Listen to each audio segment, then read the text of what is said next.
Alors, ici, je veux comparer la fraction 3/7 et 5/21. Alors, comme ça, à première vue, on ne peut pas les comparer directement et dire quelle est la plus grande des deux.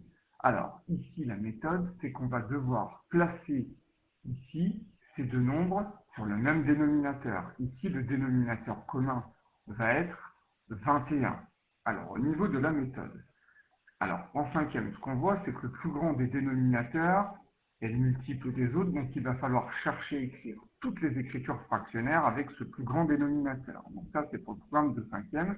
Et ici, le plus grand dénominateur, comme je vous le disais tout à l'heure, c'est 21. Alors, on remarque que 21, c'est égal à 7 fois 3.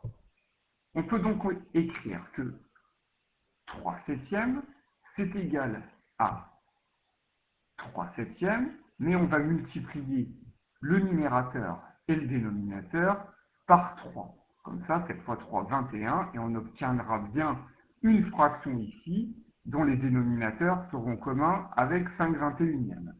Alors, je vous rappelle aussi une des règles qu'on a vues dans le cours, le fait de multiplier une fraction par le même nombre, de multiplier son numérateur et son dénominateur par le même nombre, on a toujours une fraction égale. Donc, ici, la méthode est adéquate. Si on calcule 3 fois 3, on obtient 9, et 7 fois 3, on obtient 21. Une fois qu'on a fait ça, on va pouvoir du coup maintenant comparer plus facilement 9/21 et 5/21.